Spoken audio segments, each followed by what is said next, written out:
What's going on, guys? It's your boy Sly Jordy. Welcome back to the channel, and today we are going to be talking about a Five Nights at Freddy's theory that came out about 8 months ago, uploaded by not real name, not at all, called The Puppet's Gruesome Fate, Lefty, Fnaf's Cruelest Twist.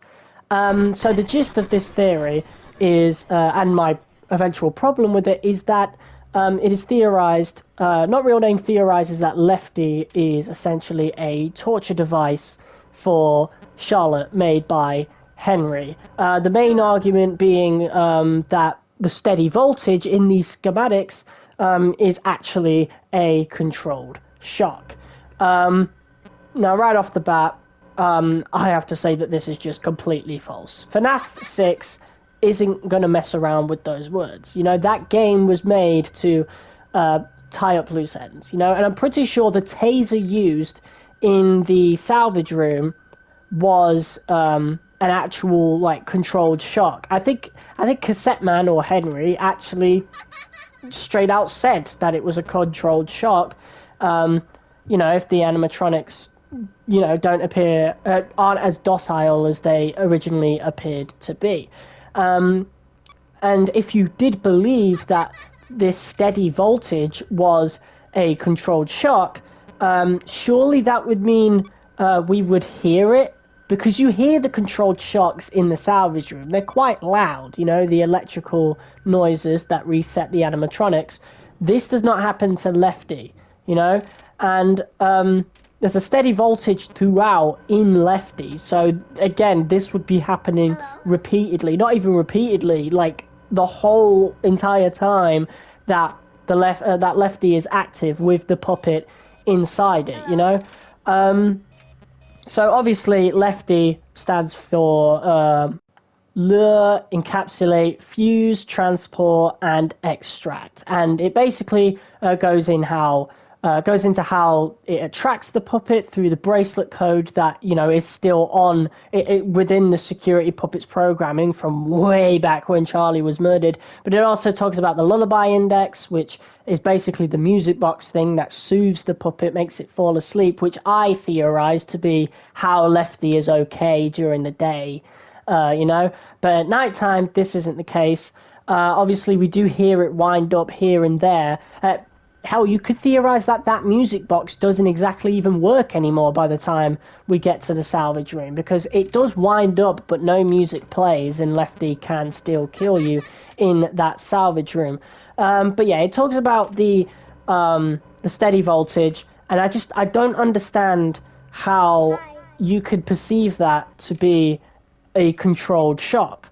Because if we go back to FNAF's sister location, the controlled shock is essentially what, you know, makes these animatronics behave, basically. It's what it, like, if they're still in that room, that is. If they're not in that room, like they ended up not being in sister location, then obviously you can't control shock what isn't there. The fact of the matter is, Lefty never behaves at all. You know, there is no way that Lefty stops in, you know, the nighttime. Well, not the nighttime, but rather in the office part. We don't really know if it's nighttime or... I'm pretty sure it is during the day, actually. But, yeah, as long as Lefty is in there, we never see Lefty behave. She is always active, always aggressive. If that animatronic, if the puppet was receiving controlled shocks throughout, which is what the blueprints say, surely we wouldn't have trouble with Lefty. Surely we wouldn't need to have Lefty as an enemy in the office sections, right? You know? It's not a controlled shock. It's a steady voltage which keeps the puppet not necessarily calm, but under control, you know, within the suit. It maintains the suit's control. The puppet is able to control Lefty, but is not able to leave Lefty because of this steady voltage. And it just makes me, it just frustrates me a little bit that people are really, you know, just warping Henry's plan here. Why would Henry want to torture his own daughter? You know, he's doing what needs to be done to keep this soul under control. Yes, it's his daughter, but this soul doesn't necessarily understand. It's not completely aware. If it was, Jeremy Fitzgerald would not be attacked in Five Nights at Freddy's 2. They just wouldn't, because Jeremy wasn't the murderer. If the puppet is truly aware, she would be able to differentiate that. She's more aware than the others, and maybe even by the time of FNAF 3, because she doesn't necessarily attack Michael. An hallucination appears in front of Michael, which could be Michael's own doing in his mind, or whatever. It's definitely not the actual puppet itself, because if you look on the cameras, the puppet is actually there. You know, the puppet is in Fazbear's Frights, but the phantom puppet is not real, you know? At least not physically anyway, so that's just a whole different deal. But I like to theorize at that point, the puppet is genuinely aware and doesn't go out to kill, you know? The puppet, again, is still there at large. The puppet literally could have been one of the enemies in FNAF 3 if they weren't aware at that point. But even with that said, Henry doesn't know that. You know, to what Henry, for all Henry could know, the puppet is not aware and still aggressive. Yeah, he knows about the puppet helping the other animatronics, but he doesn't know if the puppet is still dangerous or not, you know? He needs to make sure that the puppet stays, you know, encapsulated, that they're there ready for the fire so their soul can be let free, you know? Because if he tried to catch the puppet on their own, well, the puppet's very aware at that point, you know? So she wouldn't have trouble escaping. Like, even if you did get the salvage done, she could literally fly. She is the most powerful soul. Charlie is the most powerful soul. The puppet would literally just fly through the vents and escape.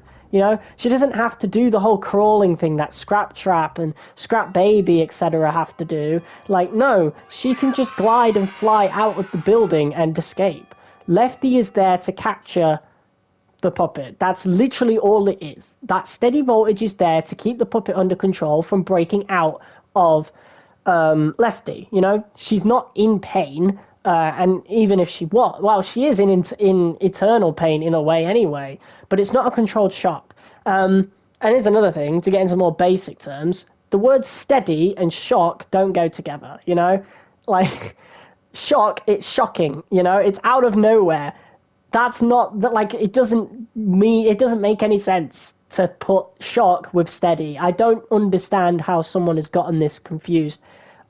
Don't get me wrong, not a real name, not at all. I do like your content, but I don't think you thought this theory out properly. And if you did think it out a lot, you've clearly overthought it way too much, because there's no need for Henry to have this hidden motive or to torture his daughter. You know, he's not Afton. He's not William Afton. He's there to save the souls. That's all it is. FNAF 6 isn't, you know, putting out any hidden lore. It's literally chucking things at you to complete the lore, to tie up the loose ends. There is no reason for it, for Henry to, you know, put different words in the blueprints, by the way. We're not supposed to see that. Only Henry is supposed to see that, because when we see that, we're chucked in a mental asylum, you know? So, like, there's no reason for him to change the wording to pretend, you know, it's something different, because no one would believe it if he got reported for it anyway. Like, oh, really? Souls stuck into animatronics? There's a reason why the insanity ending puts us into the mental asylum at the end, because people are going to think you're crazy. So that, again, is another reason as to why there's no reason for Henry to change his words, you know, try to put out a different meaning, whatever. Steady voltage is not controlled shock. Lefty is not a torture device.